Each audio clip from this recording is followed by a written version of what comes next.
ආයුබෝවන් සුබ සන්ධ්‍යාවක්. අද දවසේ පුවත් ගැන පැත්ත ගියත් ඇත්ත කියන හිරු රාත්‍රී 7 ප්‍රධාන ප්‍රවෘත්ති ප්‍රකාශය සමගින් ඔබ හමු වන මම මලින්ද තිරිමාන්න. මම පුබුදු රත්නායක. සුපුරුදු පරිදි මුලින්ම ප්‍රධාන පුවත් සිරස්තල.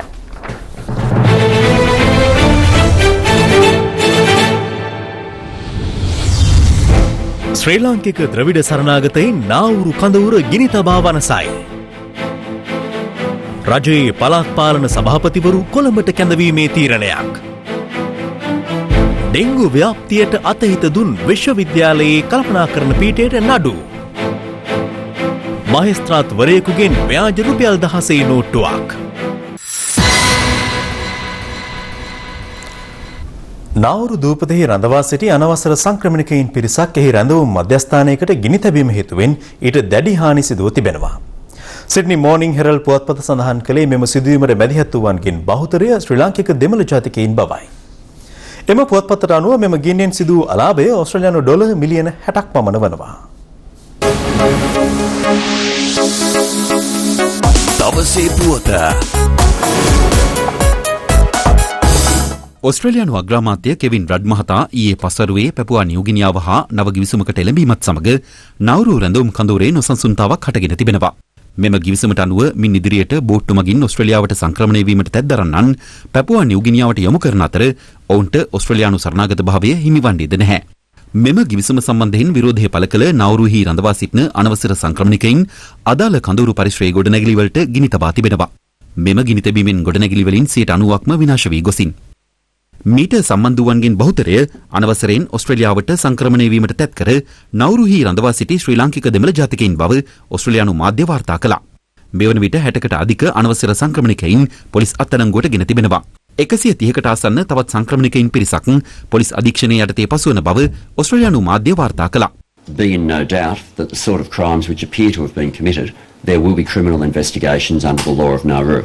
Are crimes which carry serious prison sentences, and the fact that people are in Nauru for processing does not in any way excuse them from the criminal law of Nauru.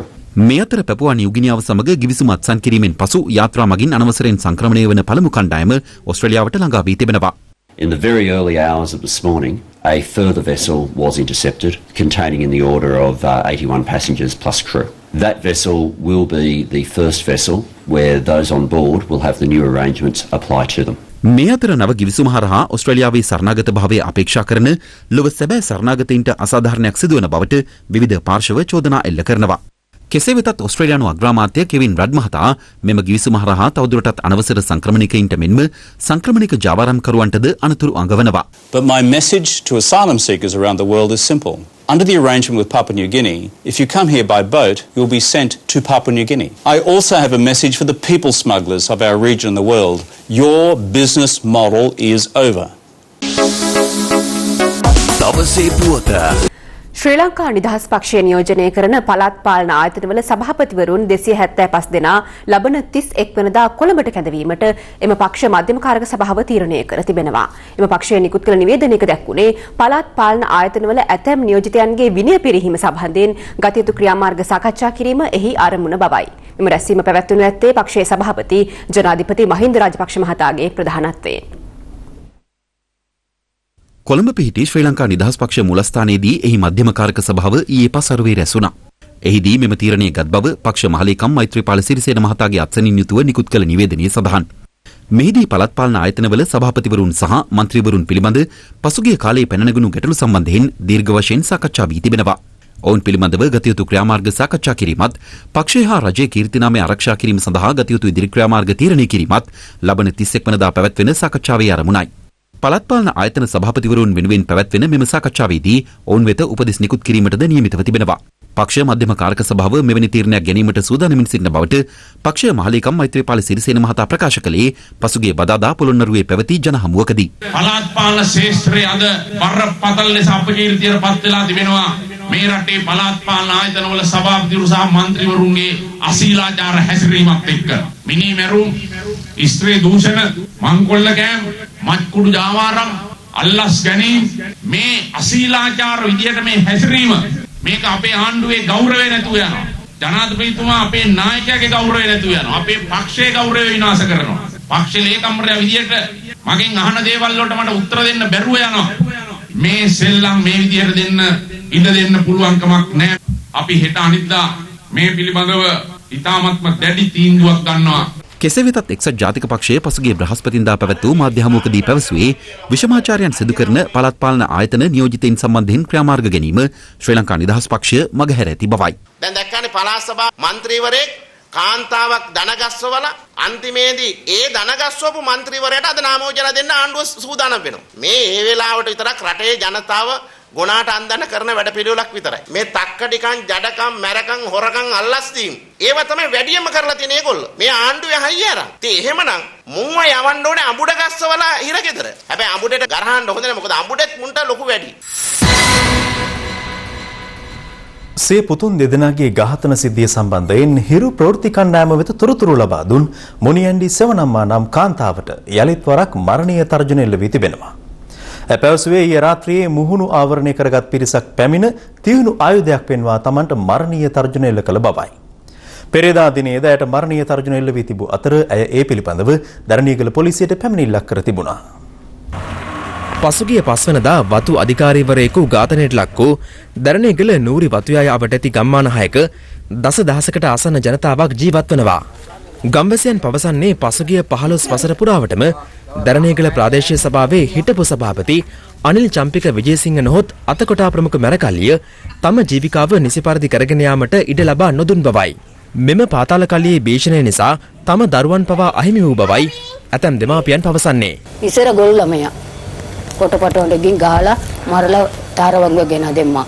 මේ ළමයට කස්පු පොවලා කොණ්ඩේ කපලා මෙහෙතන ගෙන දෙම්මා. ඔක්කොම අතකොට තමයි කෙරුවේ. මම ආනකොට ඔය මොනවාරි කිව්වොත් ඔය මේ ගෙයි දාලා පුච්චනවා කියලා කිව්වා. මම පොලිසියට ගිහින් කිව්වා. පොලිසිය සැද කරුවේ නැහැ. දෙවනි ඝාතනයන් 8ක් පමණ පාතාල කල්ලි සමාජිකයන් විසින් සිදු කර ඇති බව පොලිස් පරීක්ෂණ වලින් අනාවරණ වී තිබෙනවා. ඊට අමතරව පාතාල කල්ලි සමාජිකයින් මහා පරිමාණ කසිප්පු ජාවාරමේ හා දැව ජාවාරමේ නිරත වී තිබුණා.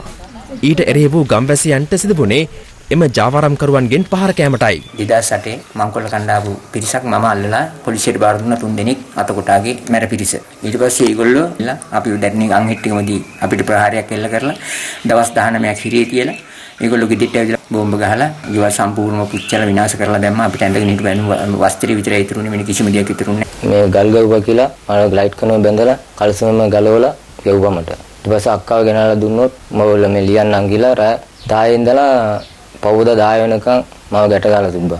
අපේ ගෙවල් ඉස්සර අමනාපකම් තිබුණා මාමලත් එක්ක ඒ ඉඳලා අපේ ගෙවල් ටික ගිනි තිබ්බා. ඊට පස්සේ අපිත් එක්ක තියෙන තරහට මාවත් අරන් ගිහිල්ලා අතකොට සමග තව දෙන්නෙක් ඇවිල්ලා දෙකේ පොළු වලින් ගහලා මම කකුල කැඩුවා. ඊට අමතරව මෙම පාතාල කල්ලිය ප්‍රදේශයේ ආගමික නායකයින්ටද පහර දී තිබුණා. ඒ හේතුවෙන් එම ප්‍රදේශයේ කතෝලික දේවස්ථානය නිසි පරිදි කරගෙන යාමට නොහැකි වී ඇති අතර මේ වන විට එම දේවස්ථානය අතහැර දමා තිබෙනවා. හිරු ටීවී ප්‍රවෘත්ති කණ්ඩායම නූරි වතුයාය හා ඒ අවට ගම්වැසියන් බියවද්දමින් සිටි පාතාල කල්ලිවල ක්‍රියාකාරකම් රසක් අනාවරණය කිරීමට හෙට දිනේද සූදානම්. මගේ දුව ඉස්කෝලේ ගියා. ඉස්කෝලේ ගියාම ඒකට කියනවා උස්සනවා අරමේ කිව්වා ඌ කරමේ කිව්වා. ඉතින් ඇවිල්ලා අඬලා දුව කිව්වා ඇවිල්ලා. කිව්වට පස්සේ මං ඉතින් යන්න එපා ඉස්කෝලේ කියලා ගෙදර නැවතගෙන හිටියා. තව ටික දවසකින් පෝස්ටර් ඉරනකොට එක දේවල් වෙනකොට ඡන්දේ උණුසුම දැනේ කියලා නියෝජ්‍ය ඇමතිවරයෙක් කියනවා. ඒ ගැන දැනගනිමු රටවට කර බැන්දත් කටවට කර බඳින්න බැරි වැට නැති කටෙන්.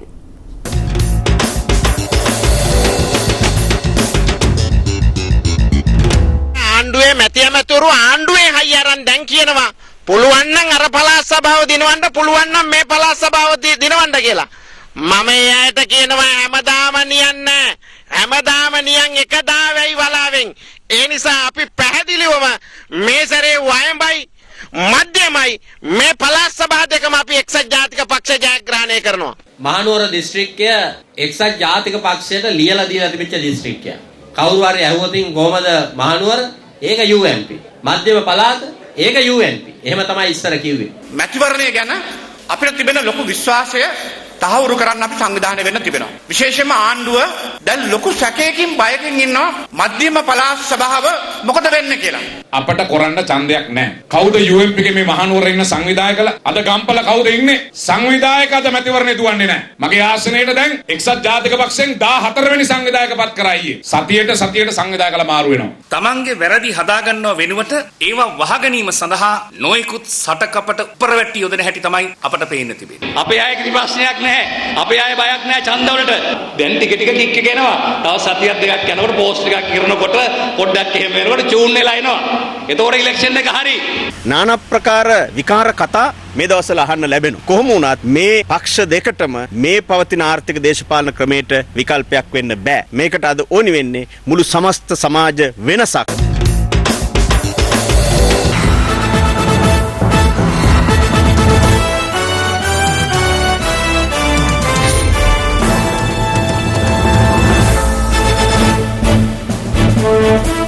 ඔබ යලියෙක් වන්නේ හිරු සත්‍යන්ත රාත්‍රී 7 ප්‍රධාන ප්‍රවෘත්ති විකාශය සමගින්.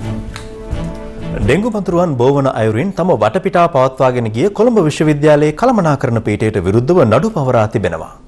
කොළඹ නගර සභාවේ ප්‍රධාන වෛද්‍ය අධිකාරී ප්‍රදීප් කාර්යවසම් මහතා හිරු ප්‍රවෘත්ති අංශයට පැවසුවේ විශ්වවිද්‍යාල භූමියේ සිදු කළ වැටලීමකින් අනතුරුව මෙලෙස නඩු පැවරූ බවයි. ඩෙංගු මතුරුවන් බෝවන ස්ථාන පිළිබඳ සොයා බැලීමට ඊයේ දිනේ කොළඹ විශ්වවිද්‍යාල භූමිය හා එයට ප්‍රදේශයේ විශේෂ වැටලීමක් කර තිබෙනවා. එහිදී අනාවරණ වී ඇත්තේ කොළඹ විශ්වවිද්‍යාලයේ කළමනාකරණ පීඨය හා එයට ඩෙංගු මතුරුවන් බෝවන ස්ථාන පවතින බවයි. කොළඹ විශ්වවිද්‍යාලයේ ඩෙංගු මතුරුවන් බෝවන ස්ථාන මීට පෙරද හඳුනාගෙන ඔවුන්ට දැනුම් දුන්නද ඒ සඳහා පියවරගෙන නොමැති බව කොළඹ නගර සභාවේ ප්‍රධාන වෛද්‍ය අධිකාරී ප්‍රදීප් කාර්යවසම් මහතා සඳහන් කළා. ඒ ප්‍රදේශයම කැලෑ බීවිලා තිබිලා ඒක STF එක දැම්ම සුද්ධ කරේවා. නමුත් මේ මාසෙ ගිහලා බලනකොට ආයෙත් අර ඒ වගේ තත්ත්වයකට ඇවිල්ලා තියෙනවා. මදුරු පිලව් කාණු වල වතුර බ්ලොක් වෙලා පළමු සැරේ අපි රත්නෝත්සවයක් දීලා තිබුණා. ඒක තැකීමක් කරන්න නැති හින්දා අපි කළමනාකරණ පීඨයේ ජ්‍යෙෂ්ඨ සහකාර ලේකකාධිකාරියට විරුද්ධව නඩු දැම්මා. ඩෙංගු මදුරුවන් බෝවන ස්ථාන මැඩ පැවැත්වීමට පියවර නොගැනීම සම්බන්ධයෙන් අප කොළඹ විශ්වවිද්‍යාලයේ ලේකකාධිකාරී කාර්යාලයෙන් විමසීමක් කළා. එහිදී ඔවුන් ප්‍රකාශ කර සිටියේ තමන්ට කිසිදු දැනුම් දීමක් මේ වනතුරු සිදු කර නොමැති බවයි. මේ අතර පසුගිය ජූනි මාස 5 වෙනිදා ඩෙංගු රෝගයේ වැළඳීම හේතුවෙන් කොළඹ විශ්වවිද්‍යාලයේ නීති පීඨ ශිෂ්‍යාවක් වන නිසංසලා සමරසිංහ ශිෂ්‍යාව මරණයට පත් වුණා. ඉන් අනතුරුව සිදු කළ පරීක්ෂණවලදී අනාවරණ වූයේ කොළඹ විශ්වවිද්‍යාලයේ නීති පීඨය හා එයට ඩෙංගු මදුරුවන් බෝ විය හැකි ස්ථාන රැසක් තිබූ බවයි. ඒ අනුව ඩෙංගු ව්‍යාප්ත වීමේ අවධානමක් ඇති බැවින් කොළඹ විශ්වවිද්‍යාලයේ නීති පීඨය ඇතුළු පීඨ කිහිපයක් වසා දැමුණා. ඉන් අනතුරුව ආරක්ෂක අංශවල මැදිහත් වීමෙන් කොළඹ විශ්වවිද්‍යාලය හා කොළඹ නගරයේ රාජ්‍ය ආයතන බොහෝමයක් ඩෙංගු මර්ධන වැඩසටහන් ක්‍රියාත්මක කළා. එම වැඩසටහන් වලින් අනතුරුව අදාළ අංශ ඩෙංගු වැටලීම් සිදු කළේ පරිසරයේ පිරිසුදු භාවය පවත්වාගෙන යන්නේද පිළිබඳව සොයා බැලීම සඳහායි. එවැනි නිරීක්ෂණයකදී කොළඹ විශ්වවිද්‍යාලයේ කළමනාකරණ පීඨ පරිශ්‍රය, කොටුව දුම්රියපොළ පරිශ්‍රයද ඇතුළු තවත් ස්ථාන කිහිපයක් ඩෙංගු මදුරුවන් බෝවීමේ ස්ථාන ලෙස හඳුනා ගැනුණා. 2013 වසරේ ඩෙංගු රෝගීන්ගෙන් 44%කට ආසන්න ප්‍රමාණයක් වාර්තා වී ඇත්තේ බස්නාහිර පළාතෙන්. වසංගත රෝග විද්‍යාංශය සඳහන් කළේ 2013 වසරේ ගත වූ මාස 7 තුළ ඩෙංගු බවට සැක කෙරෙන රෝගීන් 17917 දෙනෙක් හඳුනාගෙන ඇති බවයි. තනමල් බිල වනජීවි නිලධාරියෙකු වනාලි ප්‍රහාරයකින් ජීවිතක්ෂයට පත්ව තිබෙනවා. අදාළ නිලධාරියා පහර කැමට ලක්ව ඇත්තේ ගඟේයාය ගම්මානයට වැදී වනාලින් පරවා හැරීමට ගිය අවස්ථාවේදී. තනමල් විල ගඟේයාය ගම්මානයට ඊයේ රාත්‍රියේ වන අලි කඩා වැදී තිබෙනවා. පසුව ගඟේයාය ගම්වාසීන් මෙම සිද්ධිය තනමල් බිල වනජීවි කාර්යාලයට දැනුම් දී තිබුණා. මමයි වනසත්ත්ව නියාමක දිනේසුයි සිවිල් ආරක්ෂක නිලධාරීන් දෙදෙනෙකුයි ගිහිල්ලා කියපු නිවසට යනකොට ගමේ අය 8ක් 10ක් හිටියා. අර ගමේ ටෝච් එක අරන් ගිහපෙක් නගුවා අලිය එනවයි කියලා. අලිය එනවයි කියලා එයා ආපස්සට දුවන් යනකොට අපිත් ඒකම ආපස්සට දුවන් ආවා. මම දැක්ක දිනේස් අලිය මුලින් ඉඳපු පැත්තට දුවනවා. මම දිනේස් කියලා කෑ ගැහුවම කිව්වා සන්නත් අය මට අලිය ගැහුවයි කියලා. අලිය මුලින් ඉඳපු තැනට ගිහිල්ලා බලනකොට මෙයා දන ගහගෙන ඉන්නවා දැක්කා. මෙයා උස්සගෙන ගිහිල්ලා එතන තිබුණු ත්‍රිවිල් එක නග්ගගෙන තනමල්විල හොස්පිටල් එකට අරන් ගියා. පසුව ඔහු තනමල්විල රෝහලේ සිට වැඩිදුර ප්‍රතිකාර සඳහා හම්බන්තොට මහ රෝහල වෙත ගෙන ගොස් තිබෙනවා. පොලිසිය පැවසුවේ හම්බන්තොට රෝහලට ගෙන යමින් සිටියේදී එම නිලධාරියා ජීවිතක්ෂයට පත් වූ බවයි. වනාලි පහර දීමෙන් ජීවිතක්ෂයට පත් වූයේ ගාල්ල ගින්තොට ප්‍රදේශයේ පදිංචි 23 හැවිරිදි අමිල දිනේෂ් මහතායි. ඔහුගේ දේහය පිළිබඳ මහේස්ත්‍රාත් පරීක්ෂණය හම්බන්තොට මහ රෝහලේ අධිකරණ වෛද්‍ය නිලධාරියා විසින් අද පස්වරුවේ සිදු කරනු ලැබුවා. පසුව දේහය ඥාතීන්ට බහර කෙරුණා.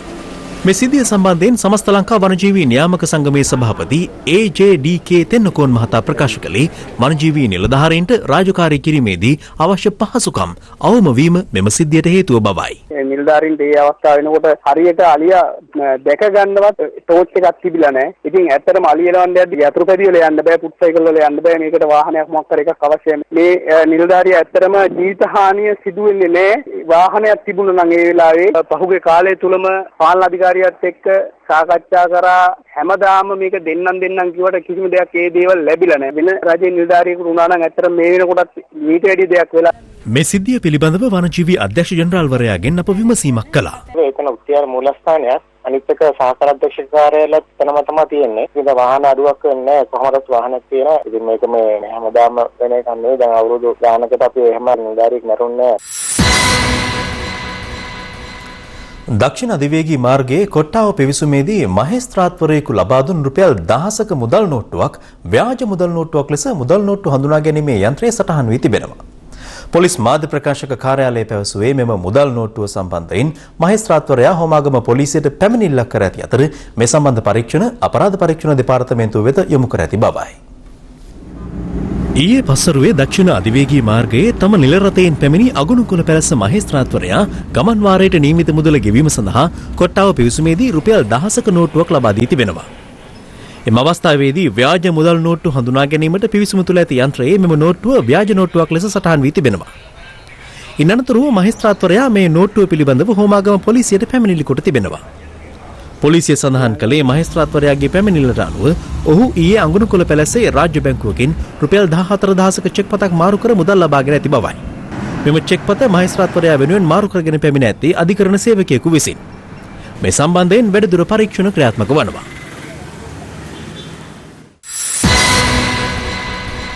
දැන් තවත් පුවත් සමගින් රටවටා හිරු. රටවටා හිරු.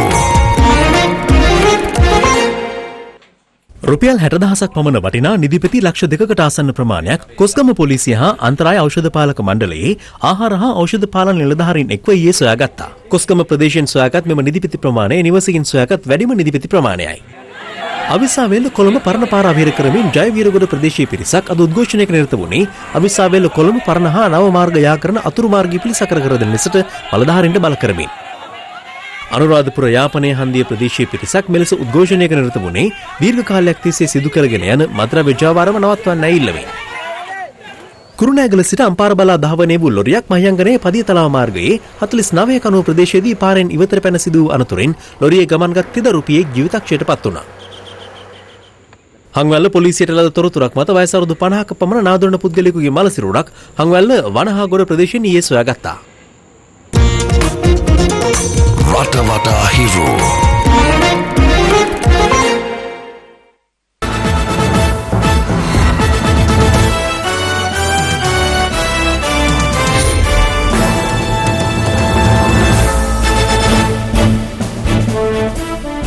ඔබ නැවතත් හිරු ප්‍රවෘත්ති සමගින් දැන් අවධානයේ විදේශ තොරතුරු දෙසට.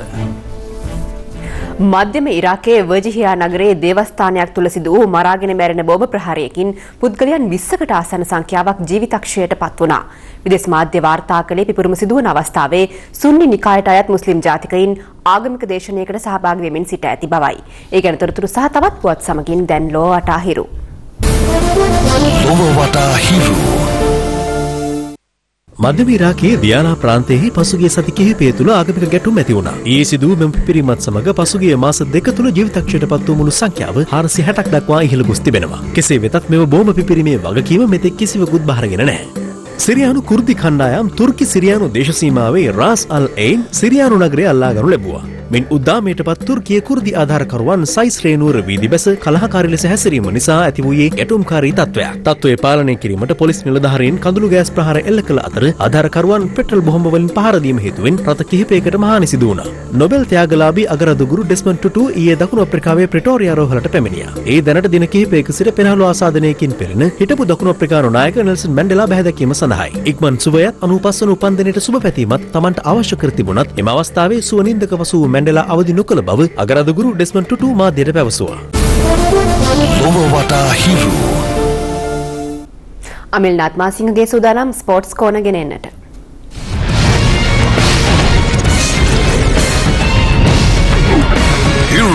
Sports Corner. ශ්‍රී ලංකාව සහ දකුණු අප්‍රිකාව අතර පළමු එක්දින තරගය මේ වන විට පැවැත්වෙනවා Colombo R Premadasa ක්‍රීඩාංගණයේදී.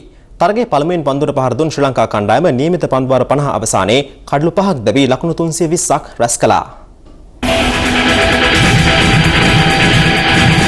Proteas in Sri Lanka. තරගයේ කාසිය වාසිය දිනු දකුණු අප්‍රිකානු නායකයා පළමුවෙන් පන්දු යැවීමට තීරණය කළා. ඔහුගේ මෙම තීරණය අභියෝගයට ලක් කළ ශ්‍රී ලංකා පිතිකරුවන් මුල සිටම නිදහසේ ලකුණු රැස් කරනු දක්නට ලැබුණා. උපුල් තරංග ලකුණු 43යි. මහිල ජයවර්ධන ලකුණු 42යි. අද දිනේදී ක්‍රිකට් වාර්තාපොත් අලුත් කළ සංගක්කාර සිය එක් දිනදීදී හොඳම ඉනිම ලෙසින් රැස් කළ ලකුණු සංඛ්‍යාව 169ක්. පන්දු 137කදී වාර්තා වූ ඔහුගේ ඉනිමට 4 පහර 18ක් සහ 6 පහර 6ක් ඇතුළත් වුණා. සංගක්කාරගේ 16 වන එක්දින ශතකයේ වූ මෙය ශ්‍රී ලාංකික පිතිකරුවෙකු රැස් කළ තුන්වන වැඩිම ලකුණු සංඛ්‍යාවයි. මොනෙමෝකල් ලකුණු 34කට කඩලු 2ක් දවා ගත්තා. ශ්‍රී ලංකාව නියමිත පන්දුවාර 54 රැස් කළ ලකුණු 320 වාර්තා වන්නේ ශ්‍රී ලංකා කණ්ඩායමක් දකුණු අප්‍රිකාවට එරෙහිව රැස් කළ වැඩිම ලකුණු සංඛ්‍යාව ලෙසයි. පිළිතුරෙම ක්‍රීඩා කරන දකුණු අප්‍රිකාව මේ වන විට කඩලු 2ක් දැවී ලකුණු 33ක් ලබා සිටිනවා. අනාගතයේදී රටට කීර්තියක් ගෙනෙන්නට බලාපොරොත්තුවෙන් සිටින දක්ෂ ක්‍රිකට් ක්‍රීඩකෙක් හොයාගෙන අපි කොළඹ ආනන්ද විද්‍යාලයට ගියා. අද දින ළමයි විශේෂාංගය වෙන්වන්නේ ගමෙන් නගරයට පැමිණ ආනන්දයට ආනන්දයක් වූ මේ පෙරලිකාරයා වෙනුවෙන්.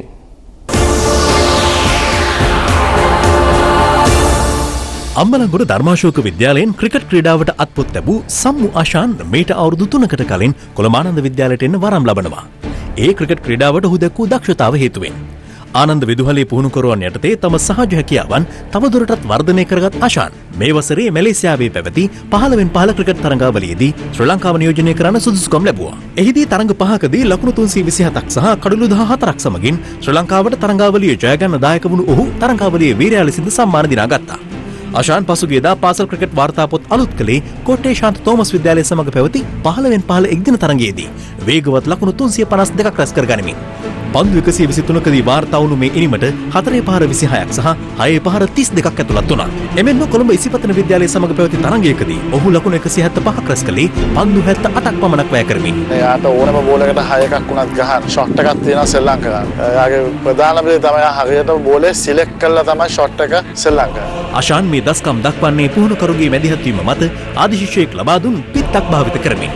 මිතුරෙකුගේ නිවසේ සිට පාසල් යන ආශාන්ගේ අවශ්‍යතාවලට පාසලේ විදුහල්පතිතුමා ඇතුළු ගුරු මණ්ඩලය නිරතුරුවම සංවේදී වනවා. තාත්තා දීවර කර්මාන්තයෙන් තමයි මට ක්‍රීඩා ගැනීමට මුදල් යොදවන්නේ. ආර්ථික ප්‍රශ්නාම මගේ යාළුවොත් උදව් වෙනවා. ඒ වගේම ඉස්කෝලේ සර්ලා කට්ටියම උදව් කරනවා. මගේ බලාපොරොත්තුව තමයි ශ්‍රී ලංකාවට ක්‍රීඩා කිරීමට. මේ බලාපොරොත්තු මල්පල ගන්වන්නට ආශාන්ගේ තාත්තා මහන්සි වෙන්නේ තමන්ගේ ජීවිතේ පවා පරදුවට තබමින්. ආශාන්ලා පොඩි කාලේ ඉඳන්ම මේ දීවර රස්සාවෙන් තමයි ඒගොල්ලොන්ට ඉගන්නුවේ. ආශාන්ට ගැටු උපකරණ ගන්න අපිට මේ රැකියාවෙන් අමාරුයි. විවිධම් කරන්න කෙනෙක් ඉන්නෝ නම් වගේ ලොකු බාවර්තයක් තියෙනවා. ආශාන් ශ්‍රී ලංකා පිළිබඳ සෙල්ලම් කරන්න තේරෙවි කියලා. දහසකුත් එකක් කම්කටොළු මැද ආශාන් මේ වන විටත් පැහැදිලි අනාගතයක පෙර ලකුණු පෙන්වා අවසන්. ඔහුට අවශ්‍ය පහසුකම් සහ නිසි මඟ පෙන්වීම ලබා දුනහොත් නුදුරේදීම ශ්‍රී ලංකා ක්‍රිකට් අඹරට තවත් තරුවක් එක් කර ගැනීමට හැකිවනු ඇති.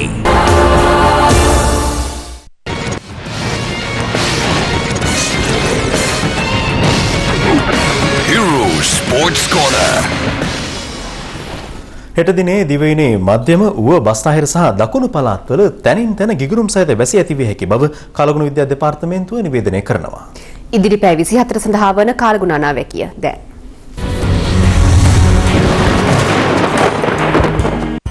කලගුණ විද්‍යා දෙපාර්තමේන්තුව නිකුත් කළ නිවේදනයේ දැක්වෙන්නේ හෙට අපර භාගයේදී නැගෙනහිර සහ ඌව පළාත්වලද විටින් විට වැසි ඇතිවිය හැකි බවයි. මුහුදු ප්‍රදේශ පිළිබඳ සැලකීමේදී මාතර සිට පොතුවිල් දක්වා වෙරළට ඔබ්බෙන්වන මුහුදු ප්‍රදේශ සහ පුත්තලම සිට යාපනය හරහා ත්‍රිකුණාමලය දක්වා වෙරළට ඔබ්බෙන්වන මුහුදු ප්‍රදේශ රළු විය හැකි බවද කලගුණ අනාවැකියේ සඳහන්. සුළං හැමීමේ වේගය පැයට කිලෝමීටර් 50 සිට 60 දක්වා වර්ධනය විය හැකි බව කලගුණ නිවේදනයේ වැඩිදුරටත් සඳහන්.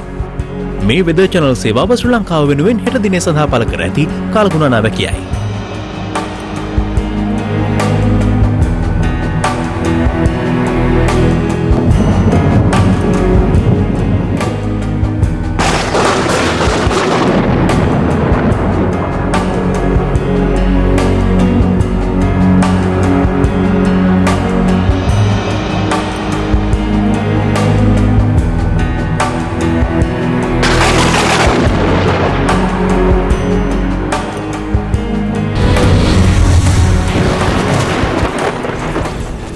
ඒ සමගින් හිරු රාත්‍රී 7න් අපි සමුගන්නවා. පැත්තක් නැතුව ඇත්ත දැනගැනීමේ අයිතිය තවදුරටත් තහවුරු කරගන්නට ඔබේ ජංගම දුරකථන ජාලය අනුව තිරේ දිස්වන පරිදි හිරු ප්‍රවෘත්ති SMS සේවාව සක්‍රිය කරගන්න. යලි හමුවනවා රාත්‍රී 9:30ට. ආයුබෝවන්.